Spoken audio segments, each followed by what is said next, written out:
Voilà, alors on a commencé à intervenir dès fin 2022 avec le Prosol et avec cette idée d'avoir une approche un peu plus globale, une approche holistique pour progresser ensemble vers une gestion durable des ressources naturelles parce que finalement bah, les sols c'est pas la seule ressource dont on doit s'occuper. Et puis, comme on l'a déjà mentionné, cycle de l'eau et cycle de la matière organique sont liés. Donc, on doit avoir une approche un peu plus globale pour pouvoir adresser réellement les problèmes. Alors, je vous présente rapidement notre zone d'intervention, ici représentée avec la zone en rouge. Donc, il s'agit d'un petit bassin versant très dégradé en cours de désertification. Donc, il est bordé sur le côté gauche de l'image par le Wetsrud, qui constitue l'exutoire principal. Et puis, au flanc sud-est, on a un autre wedge secondaire qui rejoint également le Wetsrud. Donc en fait, on a des pentes qui vont dans le sens directement du Wetsrud et puis d'autres qui amènent vers ce petit wedge secondaire. Et ce qu'on remarque, c'est qu'une grande partie de l'eau qui tombe sur ce territoire le quitte très rapidement parce que malgré les travaux de CES qu'on peut voir là avec les courbes de niveau qui apparaissent ici sur l'image satellite, eh bien ça n'a pas arrêté les processus de dégradation et du coup le sol très largement nu n'est pas en capacité d'absorber l'eau qui ruisselle abondamment pour rejoindre donc ce wet zone.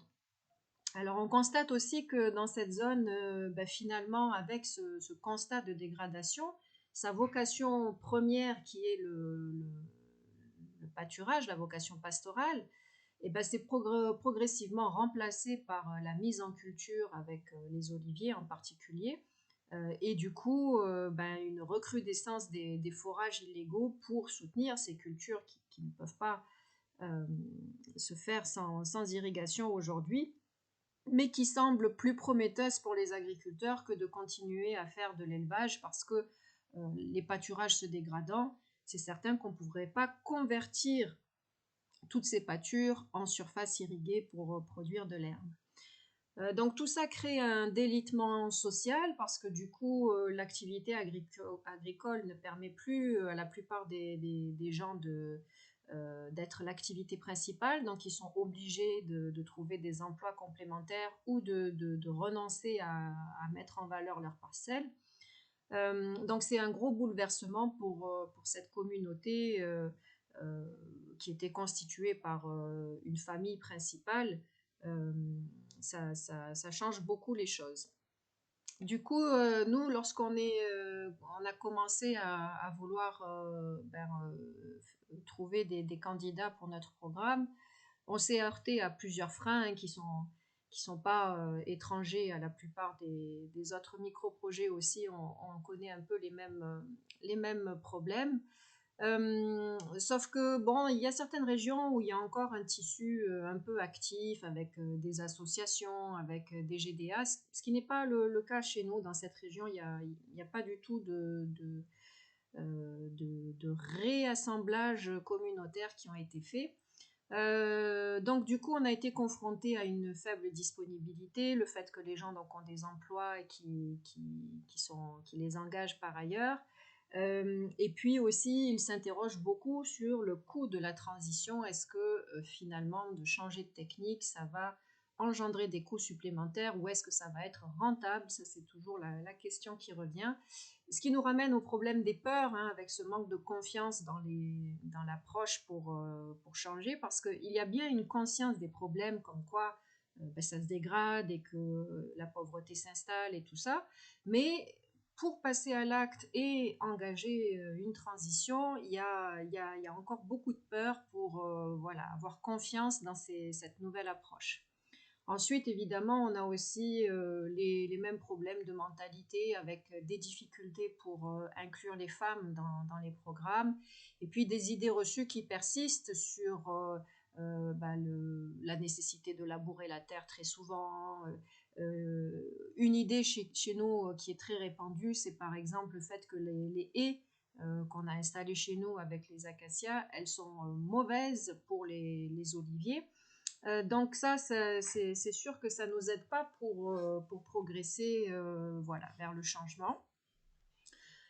Alors, du coup, on a été capable de recruter, enfin, on avait l'objectif de recruter une quinzaine de bénéficiaires pour quand même rester dans une approche assez personnalisée avec un nombre assez réduit de bénéficiaires parce on voulait apporter un programme un peu complet. Mais au final, c'est seulement 8 personnes qui se sont retrouvées assez régulièrement engagées dans les activités du programme. Alors, tout d'abord, un petit contexte sur cette approche holistique. Qu'est-ce que c'est? Ben, en fait, c'est simplement l'idée de prendre un contexte un peu plus large que simplement l'activité agricole, parce qu'après tout, l'activité agricole, elle s'inscrit dans une recherche d'une qualité de vie. On fait nos projets, on fait nos activités pour pouvoir obtenir une certaine qualité de vie en termes de revenus, en termes de biens matériels, en termes de sécurité, d'éducation, etc. Et donc, du coup, avec cette approche holistique, on essaye de redonner une vision à plus long terme et qui doit être soutenue par un territoire régénéré, puisque sans ce territoire régénéré, c'est-à-dire avec un cycle de l'eau et de la matière organique performant, on ne va pas pouvoir cheminer vers cette qualité de vie. Et c'est ce qu'on voit aujourd'hui. Le problème, c'est que pris par la misère et les questions urgentes du quotidien, en fait, on prend trop souvent des décisions qui vont nous empêcher au final d'arriver à cette qualité de vie. Je reprends cet exemple de mon voisin qui fait du charbon. Bon, il fait du charbon parce qu'il a besoin de gagner un petit peu d'argent et qu'aujourd'hui, il reste encore des arbres à brûler.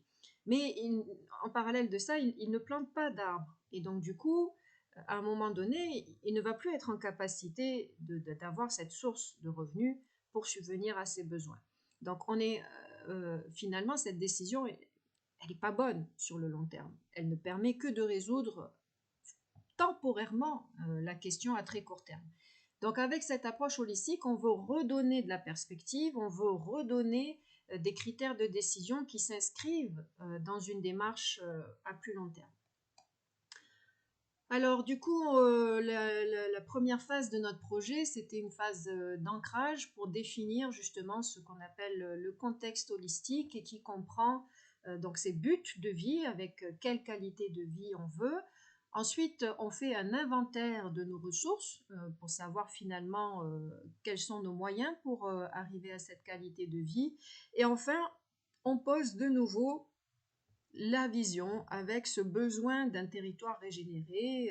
Alors on exprime ça très simplement en parlant du cycle de l'eau qui doit être plus efficace, d'avoir des pâturages qui sont en bonne santé, peut-être même la présence de forêts ou d'arbres dans le paysage.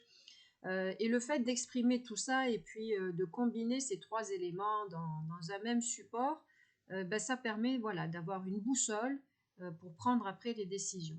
Donc on a fait ça avec nos bénéficiaires. Ils ont réalisé eux-mêmes la carte de leur territoire et puis on a marqué dessus les ressources disponibles, alors les animaux, les surfaces, les puits, etc., etc., pour un petit peu aussi retrouver cette idée qu'on va fonctionner ensemble pour la gestion de ces ressources, qu'on ne peut pas apporter des réponses individuellement. On est obligé de retrouver une échelle collective. Ensuite, on est passé, donc cette formation, elle a duré, elle s'est étalée sur 8 séances de 2 heures. Donc ensuite, on est passé à une phase d'accompagnement technique avec un temps fort qui a eu lieu pour la fête de l'arbre. On a organisé un grand événement avec le soutien de l'association Soli et Green, là, qui sont connus en Tunisie. Je ne sais pas si vous avez entendu parler d'eux. Ils font beaucoup de campagnes de reboisement au travers de surtout la moitié nord de la Tunisie. Et ils ont accepté de venir nous donner un coup de main. C'était vraiment une belle ambiance. Donc on a planté près de 1500 mètres de haies chez nos 10 bénéficiaires. Donc avec une cinquantaine de bénévoles, c'était l'ambiance, c'était chouette. Et ça a montré aussi aux bénéficiaires que ben voilà, il y avait du soutien et l'importance aussi de réimplanter ces haies. Ensuite, on a, ou plutôt avant finalement, chronologiquement, fin octobre, on a commencé à implanter une petite parcelle d'engrais verts chez chacun de nos bénéficiaires. On a eu du mal à s'approvisionner en semences, hein. Cette année, c'était un peu difficile pour tout le monde. Mais on a quand même réussi à avoir de quoi semer 1 hectare chez chaque agriculteur, avec notre prototype de charrue dont je vous ai parlé, donc qui permet de faire toutes les opérations culturelles en un seul passage, un passage qui se fait en courbe de niveau. Et ça a été très bien accepté par la plupart des agriculteurs qui ont bien compris l'intérêt de cet outil et aussi l'idée même de passer en courbe de niveau plutôt que dans le sens de la pente. Donc on avait un mélange de 3 espèces, Veste, avoine, triticale, et on a pu réaliser ce semis fin octobre aux dates à peu près qu'on souhaitait et qui conviennent pour ce type de mélange. Alors ici, là, c'est la levée chez Chocri, l'un de nos bénéficiaires. Alors, heureusement, malheureusement, on ne sait plus quoi dire, mais nous avons privilégié en tout cas des parcelles en irrigué pour faire ce semis parce que chez nous, c'est vraiment donner de la graine aux oiseaux si on ne peut pas irriguer ce type d'engrais vert. On n'est plus en capacité de faire ça en pluvial, hein. C'est malheureusement, voilà, on n'aurait pas tiré un bon bénéfice de cette technique si on s'était contenté de le faire en pluvial. Ensuite, on a fait plusieurs ateliers de démonstration, donc pour présenter des techniques à mettre en œuvre après par les bénéficiaires eux-mêmes, avec donc ce broyat raméal fragmenté. J'en ai un petit peu parlé, je crois, durant les webinaires. Donc, il s'agit de broyer des tailles fraîches de petites branches, donc des branches de petit diamètre d'1 année à 2 années. Ce qui permet d'avoir un broyat qui est très humide et qui va du coup pouvoir composter très rapidement sur place. Donc on met ça de préférence au pied des arbres pour apporter donc une protection du sol au niveau de la sphère racinaire et redynamiser pour le bénéfice donc des racines la communauté de la vie du sol.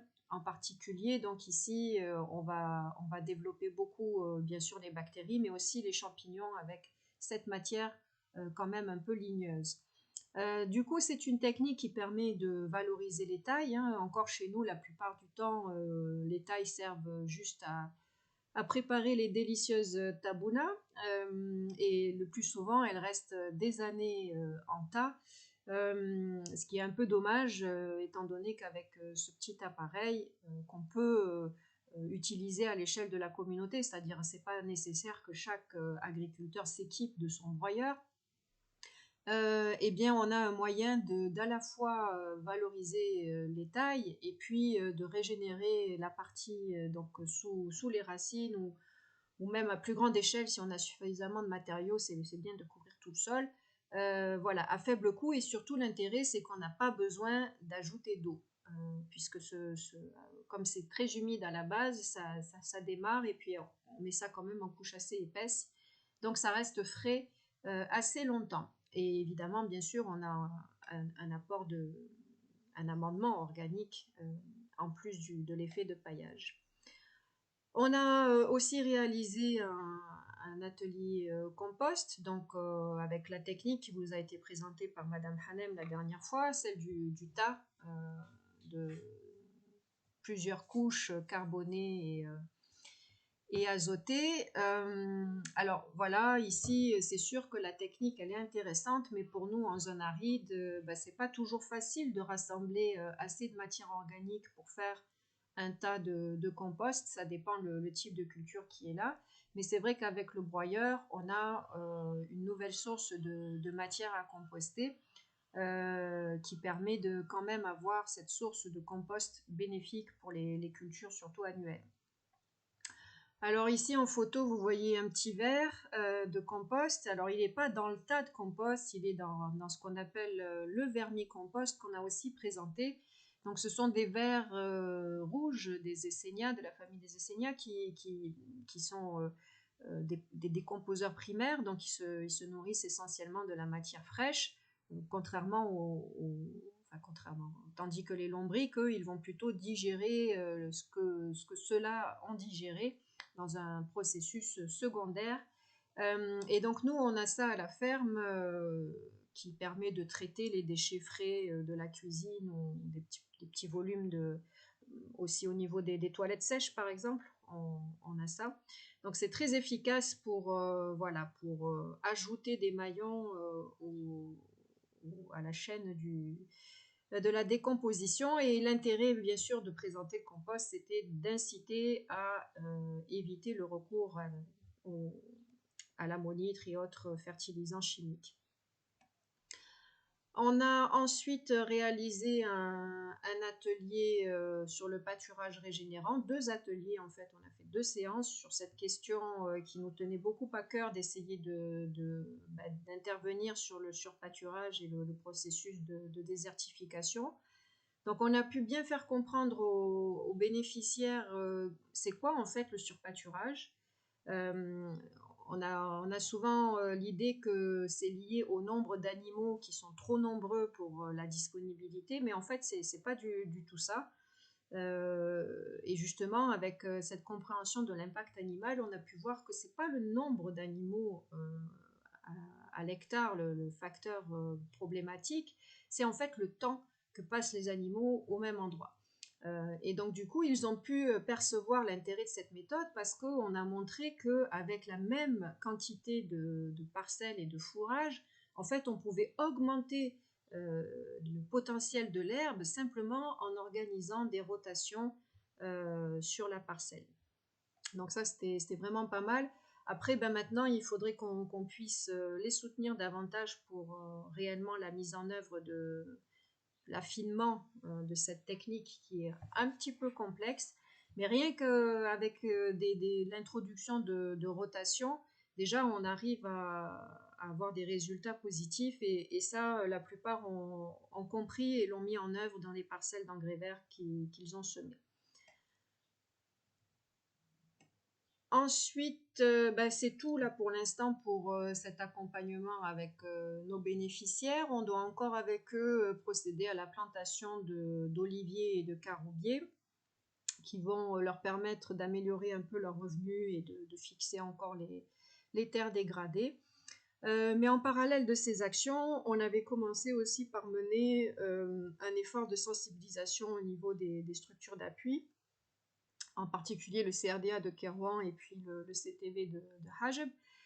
Donc on leur a fait 3 petites séances d'une demi-journée chacune sur l'initiation à la permaculture, avec aussi l'approche du Keyline Design, qui consiste en une méthode pour réhydrater les paysages en profondeur.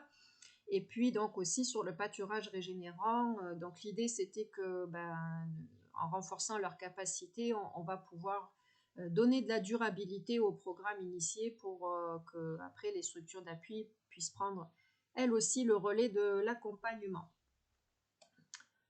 Alors, je vous présente rapidement les affiches qui vous sont offertes. Une première affiche sur le fonctionnement naturel du sol, avec un rappel sur ce qu'on s'est dit, les besoins aussi de cette vie du sol qui sont un habitat confortable, de la nourriture et de l'eau, et donc un rappel sur ce que cette vie du sol permet. Donc on a une meilleure santé des sols, on a une productivité augmentée, on a une diminution du besoin du travail et une diminution du besoin d'irriguer.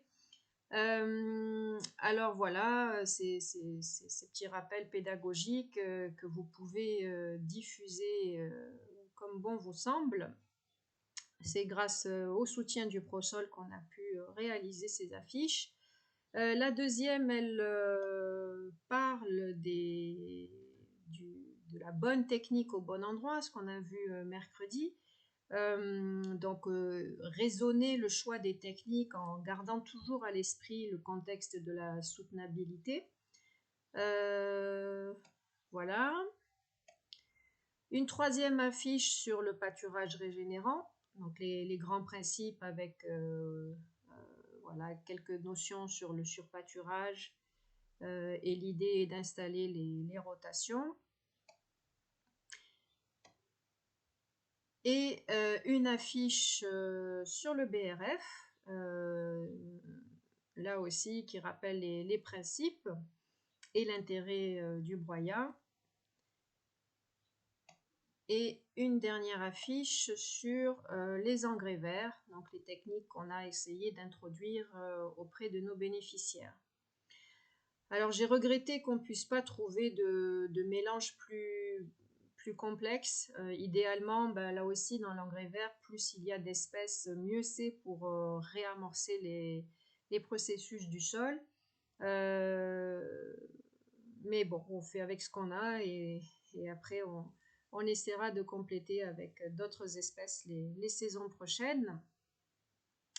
Et puis un guide en format A5 d'une douzaine de pages qui reprend quelques notions de permaculture pour replacer tout ça dans le contexte de la durabilité. Et vous retrouvez toutes les notions qu'on a vues durant les webinaires sur la logique du choix des techniques aux bons endroits et puis une présentation des différentes techniques. Tout ça brièvement dans un petit format, on n'a pas trop le temps de s'étaler, mais disons que ça donne une bonne introduction pour commencer à vulgariser tout ça. Alors le guide par contre il est disponible uniquement en français parce que du coup il était à destination plutôt des personnels des structures d'appui que directement les agriculteurs. Donc vous verrez après pour si vous souhaitez le diffuser aussi. Voilà ce que je voulais vous présenter aujourd'hui. Ah, je me réjouis de voir une quinzaine de personnes à mes côtés. On a démarré à pas grand monde aujourd'hui. Donc, bienvenue à ceux qui m'ont rejoint en cours de route. Voilà. Alors, du coup, on a le temps de prendre vos questions. Je ne sais pas si vous êtes arrivés un peu tardivement durant la présentation, mais je peux revenir sur certains points, expliciter un peu davantage notre approche si vous le souhaitez. Quelqu'un veut prendre la parole ?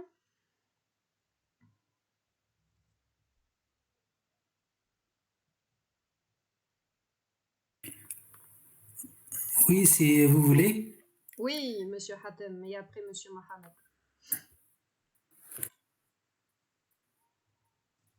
Oui, à cause aujourd'hui c'est vendredi, je dois quitter. Alors vraiment, je vous félicite, vous et Monsieur Bassett. Très, très, très bonne initiative. Très, très, très bonne manière. Vous êtes des agents de changement. C'est qu'avec ces initiatives au sein local qu'on peut changer. Donc, il faut agir localement pour y penser manière, avec euh, des rêves, des grands rêves comme votre rêve. C'est vraiment impressionnant. Merci pour vos efforts. Merci Hatem pour vos encouragements et une reconnaissance qui nous est chère. On fait ça avec notre cœur et c'est vrai que ça fait plaisir de savoir que c'est accueilli. Bonne fin d'après-midi, Hatem, si vous devez nous quitter. Et merci pour votre participation à je crois, tous les webinaires. Hein, vous étiez là. C'était vraiment très bien d'avoir vos réactions. Monsieur Mohamed, à vous.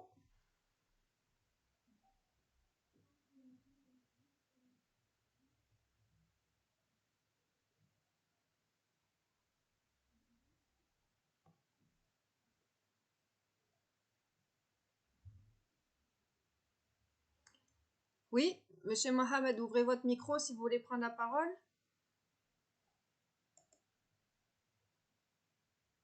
Voilà, excusez-moi. Pas de souci. Merci Corinne pour l'organisation du webinaire. C'est intéressant. Je trouve que vous avez touché pas mal d'aspects de dégradation des sols et pour différentes expériences présentées. Bon, mais je trouve que je suis un peu pas à l'aise parce que je trouve pas, vous parlez pas beaucoup de milieu aride. J'espère que c'est ma recommandation pour les prochaines webinaires parce que la problématique est un peu différente, quoi, hein. C'est intéressant d'assister à tout ça, de nous faire des rappels. Vraiment, je trouve que c'est intéressant pour tout le monde, mais j'aime bien que les collègues aussi du Sud peuvent participer. À côté de ça, j'ai bien aimé avoir pour chaque expérience une étude économique pour voir un peu l'impact, parce qu'il y a pas mal de contraintes pour suivre et pour les gens qui s'adhèrent à cette problématique. Euh, Aujourd'hui, vous avez peut-être, j'ai pas assisté la dernière fois quand vous avez parlé des heavy sur l'eucalyptus. Moi, je suis de l'avis aussi parce que moi, j'ai une petite expérience là-dessus sur les heavy en acacia. Parce que l'acacia, comme vous le savez, elle a un effet un peu allétropique, donc c'est conquérant en nous. Bon, c'est un peu, mais c'est surtout l'allétropie parce qu'il ne reste rien de poussé à côté. Là, je ne sais pas si vous avez vraiment suivi ce phénomène chez vous ou non.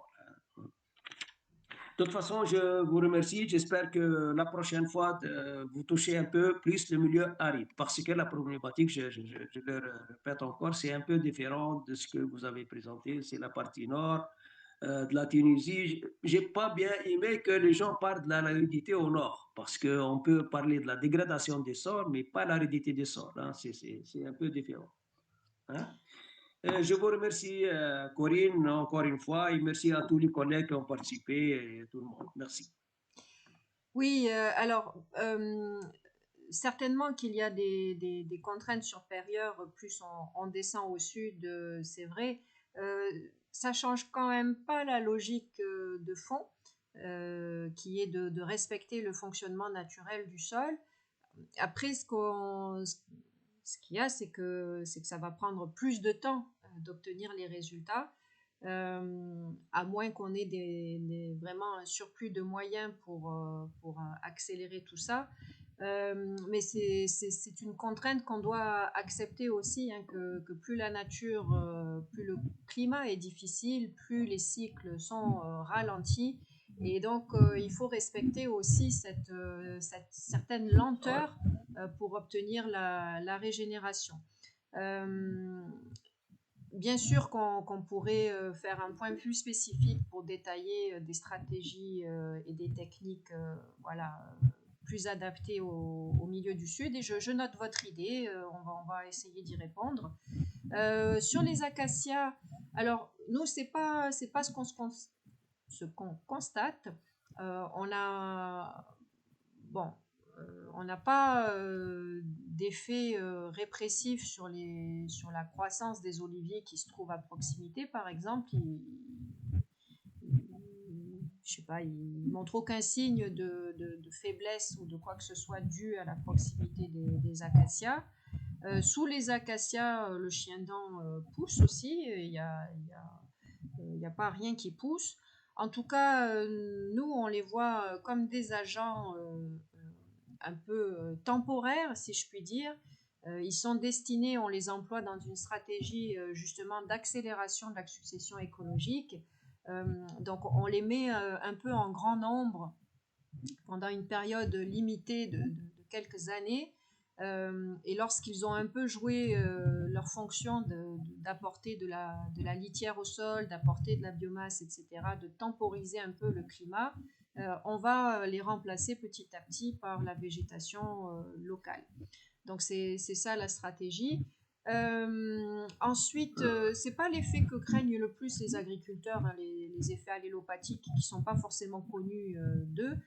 En fait, notre voisin, par exemple, il craint plus les problèmes de maladies qui vont être transmises par les arbres. Le fait aussi que ça attire les oiseaux et que donc les oiseaux vont manger les olives. On est plus sur ce genre de crainte que réellement les effets au niveau du sol. Sur votre remarque concernant l'étude économique, oui, bien sûr, vous avez raison, c'est des données qui sont importantes et qui sont pas faciles à collecter non plus par nous, en tout cas dans ce cadre de programme. Mais vous avez raison, c'est des aspects qu'on essaye de travailler aussi parce que, comme vous l'avez plusieurs fois souligné, la question économique est importante, elle est légitime. Donc on doit pouvoir apporter des réponses par rapport aux coûts-bénéfices des actions à mener. Votre main est toujours levée, Monsieur Mohamed, je ne sais pas si vous vouliez apporter un complément. Oui, merci. Oui, merci pour l'information, mais juste, est-ce que c'est possible d'organiser, je ne sais pas, ça dépend de vos spécialités, un autre webinaire sur la question de l'eau, parce que quand on parle sol, on parle aussi eau. Oui, oui, bien sûr, on est compétent là-dessus aussi parce que évidemment les deux sont liés. Donc oui, oui, on pourrait tout à fait organiser une autre série plus spécialement sur la gestion de l'eau. C'est une très bonne idée. Mustapha, je vous passe la parole. Si vous voulez ajouter quelque chose, vous aviez levé la main. Merci, hein. Merci pour nous. Hein. Oui, merci beaucoup tout d'abord pour ces webinaires. Je ne suis pas un connaisseur euh, de tous les concepts qui ont été développés, mais ce que je constate, c'est que ce que vous faites demande du temps, exige du temps, donc l'impact ou les effets attendus se voient dans la durée. Est-ce que il ne faut pas penser à disons, à la démographie dans ce cas-là, parce que généralement, des agriculteurs âgés ne sont pas très motivés pour s'inscrire dans cette logique-là. Donc, il faut des agriculteurs jeunes. Et comme dans la réalité tunisienne, les agriculteurs, donc la démographie est plutôt vieillissante dans le domaine rural. Donc, comment résoudre cette contradiction, si je peux dire? Oui, oui, des bonnes remarques. La transition, évidemment, elle se fait avant tout avec les communautés. Donc, c'est avant tout une question de vision. C'est aussi pour ça que dans notre programme, on voulait vraiment faire cette phase d'ancrage d'une vision et puis d'un esprit communautaire de l'appartenance au territoire qui n'était pas si éloigné que ça en Tunisie, hein, cette idée d'avoir une gestion commune du territoire et des ressources comme l'eau et le sol.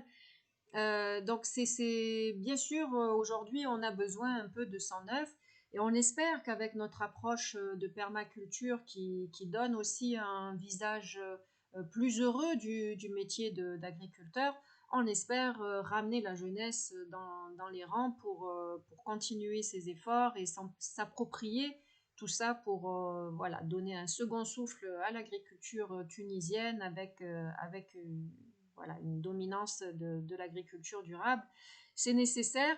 Après, ben, nous, à notre niveau, on fait ce qu'on peut, on n'a pas de baguette magique, hein, il faudrait des programmes à plus grande ampleur. Mais bon, on le voit dans nos programmes qu'on a menés avec l'Institut de Chott-Meriem et puis les gens les autres instituts ou même les écoles, on a quand même une jeunesse qui est toujours intéressée par les filières agricoles et aussi intéressée par une approche plus durable. Il manque maintenant tous les programmes de vulgarisation pour accompagner tout ça. Alors, il y a Zahra Ziyed qui nous demande d'abord s'il y a un autre programme après ça. Oui, il y a toutes nos formations qui sont disponibles pour aller plus loin. Donc, on a préparé une formation en ligne pour devenir spécialiste de la fertilité durable. Donc ça, si vous êtes intéressé, bah, c'est un programme qui va plus en profondeur sur toutes les notions qu'on a évoquées. Je note l'idée de Monsieur Moussa pour organiser une série de webinaires sur la question de l'eau, mais je ne peux pas vous annoncer maintenant quand je le ferai. Et ensuite, deuxième question, que pensez-vous des cèdres et des caroubiers comme brise-vent? Oui, alors le jujubier cèdre, il est intéressant déjà parce qu'il est spontané. Il est intéressant parce qu'il est piquant, donc il va aussi jouer un rôle défensif. Par contre, il n'est pas évident à concilier parce que il s'étale beaucoup et puis ses piquants, ils sont très piquants. Donc en gestion voilà, de l'espace et puis de la croissance, c'est pas évident. Mais ce sont ce sont des plantes qui précèdent un peu la forêt, les jujubiers, dans les steppes en tout cas. Il y a une croyance, il y a un dicton dans nos contrées qui dit que pour planter un arbre, on va chercher la terre sous le cèdre pour la mettre dans le trou de nouvel arbre, comme quoi cette terre est très fertile. C'est sûrement le cas parce que le jujubier, il descend ses racines à plusieurs dizaines de mètres dans le sol pour aller chercher l'eau, donc il fait un très très gros travail de structuration, avec aussi fabrication de litière, puisque c'est un arbre à feuilles caduques. Et pour le caroubier, oui, c'est un arbre qui supporte bien le vent aussi, qui appartient à la flore méditerranéenne aussi, donc c'est conseillé pour ce type de haie. Là aussi, c'est plus facile à gérer que le cèdre pour l'implanter dans une séquence de plantation, et c'est bien recommandé parce que du coup, dans le brise-vent, le caroubier aura aussi bien d'autres fonctions comme les fonctions de fourrage ou de récolte pour l'alimentation. Est-ce qu'il y a d'autres questions ?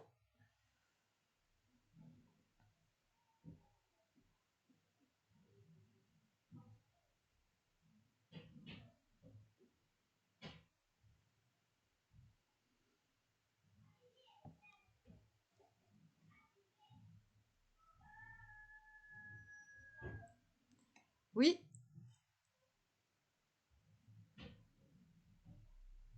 Oui, merci Emel pour ton commentaire qui dit qu'elle est ravie de voir que la permaculture intéresse et prend racine. Et elle demande si quelqu'un a testé la triplex. Alors pour ceux qui ne connaissent pas cette plante, c'est une plante qui est beaucoup utilisée dans le sud justement comme fourrage parce qu'elle supporte bien la salinité. Donc c'est une plante herbacée mais qui monte un peu, qui fait quand même qui produit une bonne biomasse, qui est aussi comestible par l'homme, pas seulement par les animaux. Moi personnellement, j'ai pas d'expérience avec cette plante. Quelqu'un peut témoigner de son expérience avec la triplex?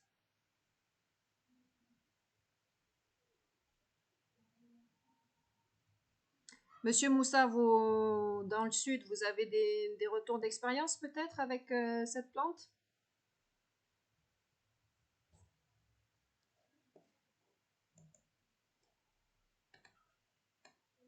Bon, moi, je ne suis pas vraiment spécialiste, mais je crois que les collègues d'écologie n'ont pas beaucoup travaillé sur la triplex. Bon, je sais que c'est une plante pastorale. Ici, il y a deux types, numélaire et alimus, mais c'est une plante salée. C'est pas très recommandé, je pense, pour faire des haies avec les plantes salées. Sauf dans les conditions, dans les sols marginaux, quoi. Alors oui, en effet, si la question d'Emel c'était est-ce que la triplex va dans une haie, non, c'est pas vraiment recommandé pour les haies, c'est plus donc une plante qu'on va mettre comme fourrage ou pour l'usage des feuilles. Alors, avec la salinisation des sols par l'irrigation, peut-elle être une solution ? Oui, alors quand Monsieur Moussa il dit que c'est une plante salée, c'est justement ça aussi, c'est elle, elle accumule un peu les sels du sol. Alors c'est pas vraiment une phytorémédiation, elle va pas pomper le sel du sol véritablement, mais elle supporte la salinité. Donc elle va pouvoir valoriser des terrains qui sont salés. C'est en ça qu'elle est une solution, mais elle va pas vraiment baisser le taux de sel des sols. D'autres questions?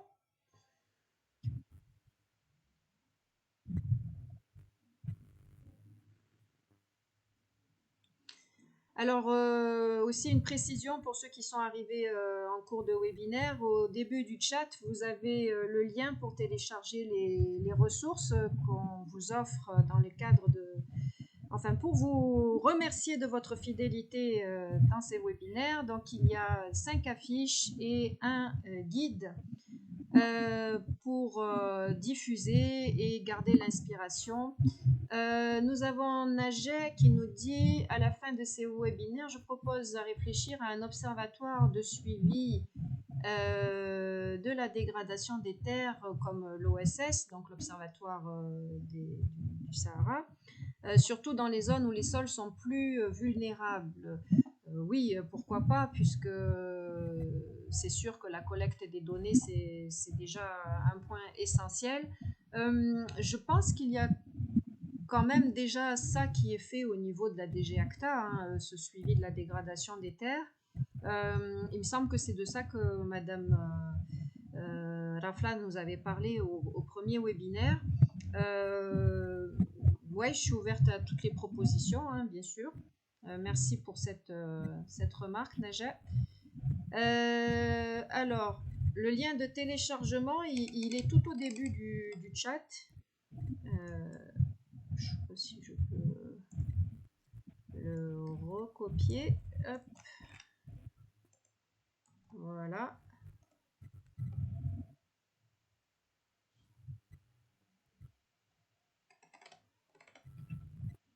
Voilà, donc je vous ai remis le lien en bas du chat. Je sais pas qu'est-ce que j'ai fait. Hop.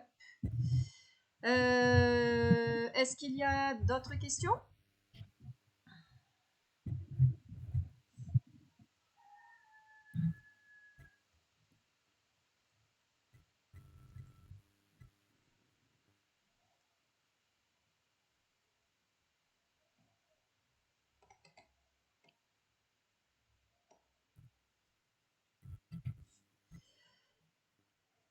Alors, ben, je vais vous remercier et vous laisser profiter du reste de votre journée. Je m'excuse, du coup, j'ai dû m'embrouiller dans les emails pour donner le lien de rappel et ça a dû perturber quelques personnes. En tout cas, merci à ceux qui étaient là avec moi pour ce dernier webinaire. J'ai vraiment apprécié toute cette série avec vous et le fait que il y a un groupe fidèle qui se joigne à moi durant cette série, ben, ça montre voilà l'intérêt pour ce sujet et le besoin aussi d'information, de diffuser les connaissances. Une expérience qu'on renouvellera certainement. On n'y croyait pas trop hein, quand j'ai parlé de ça à l'équipe ProSol. Ils m'ont dit 9 webinaires, tu es sûr, c'est beaucoup. Mais vous savez, les événements en ligne à travers le monde maintenant, c'est une tendance qui a fait ses preuves. Et un webinaire, ça me semblait en tout cas trop peu pour aborder un peu toutes les dimensions de cette question. Donc je pense bien refaire ce type d'expérience et j'espère que je vous retrouverai pour ces rendez-vous. Ouais, merci Sabra. Voilà, bah, si quelqu'un veut ajouter un mot de la fin, il est bienvenu. Sinon, on va se quitter.